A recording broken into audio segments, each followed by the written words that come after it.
Friends, ഇന്ന് നമുക്ക് കപ്പ പുട്ട് ഉണ്ടാക്കാം.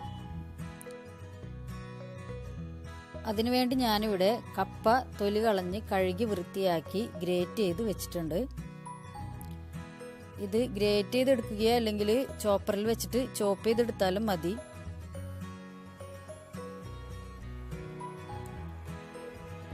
ഇനി നമുക്ക് ഗ്രേറ്റ് ചെയ്ത് കപ്പ നല്ലോണം പിഴിഞ്ഞ് അതിൻ്റെ നീര് കളയണം. സാധാരണ നമ്മൾ കപ്പ വെക്കുമ്പോൾ അത് കട്ട് ചെയ്ത് വെള്ളം ഒഴിച്ച് തിളപ്പിച്ച ശേഷം ആ വെള്ളം ഊറ്റിക്കളയുകയാണ് നമ്മൾ ചെയ്യുക. പക്ഷേ ഇപ്പം നമുക്കതിന് പകരം ഈ ഗ്രേറ്റ് ചെയ്ത കപ്പ നല്ലോണം പിഴിഞ്ഞ് അതിൻ്റെ നീര് കളയുകയാണ് ചെയ്യുന്നത്.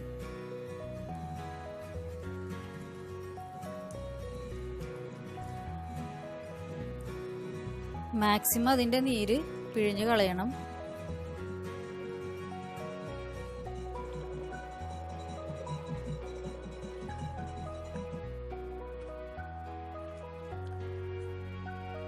നീരുണ്ടായാൽ അതിന് ചെറിയൊരു കയ്പ്പ് ഉണ്ടാവും.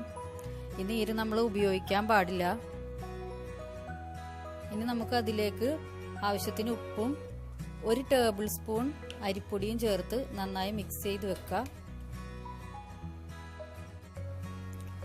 അതിനുശേഷം കുറച്ച് തേങ്ങയും കൂടി ഇട്ടിട്ട് ഒന്നുകൂടി മിക്സ് ചെയ്യുക. 1-2 ടേബിൾ സ്പൂൺ ഇട്ടാൽ മതി.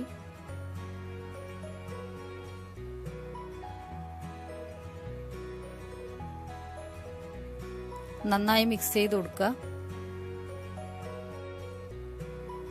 ഇനി ഒരു പുട്ട് മേക്കർ എടുത്ത് അതിലേക്ക് ആദ്യം കുറച്ച് തേങ്ങ ഇട്ട ശേഷം നമ്മൾ മിക്സ് ചെയ്ത് വെച്ച കപ്പ, അരിപ്പൊടിയും ഉപ്പും തേങ്ങയും കൂടി മിക്സ് ചെയ്ത് വെച്ച കപ്പ അതിൻ്റെ മുകളിലേക്ക് ഇട്ട് കൊടുക്കുക.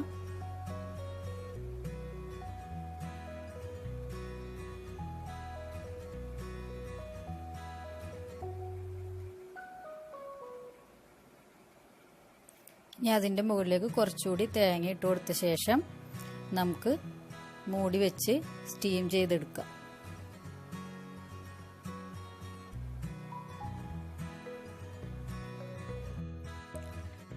ഇത് ഇറച്ചിക്കറിയും മീൻകറിയൊക്കെ കൂട്ടിയിട്ട് കഴിക്കാൻ വളരെ ടേസ്റ്റ് ആയിരിക്കും.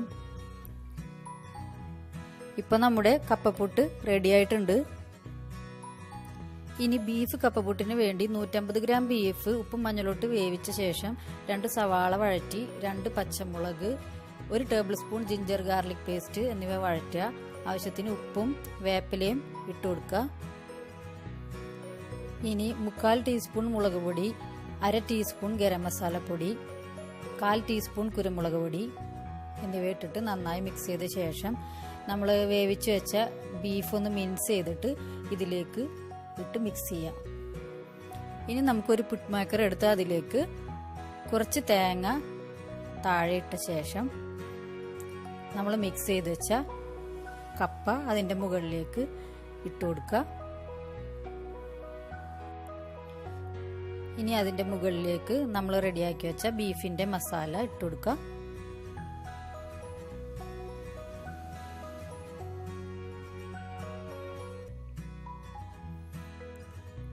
വീണ്ടും അതിൻ്റെ മുകളിലേക്ക് നമുക്ക് ഗ്രേറ്റ് ചെയ്ത് വെച്ച കപ്പ മിക്സ് ഇട്ട് കൊടുക്കുക.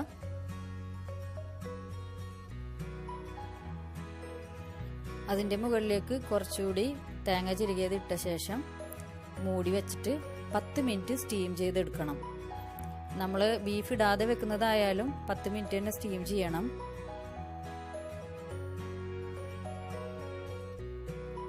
ഇപ്പം നമ്മുടെ ബീഫ് കപ്പപ്പുട്ട് റെഡി ആയിട്ടുണ്ട്. നിങ്ങളെല്ലാവരും ട്രൈ ചെയ്ത് നോക്കണം. Thank you.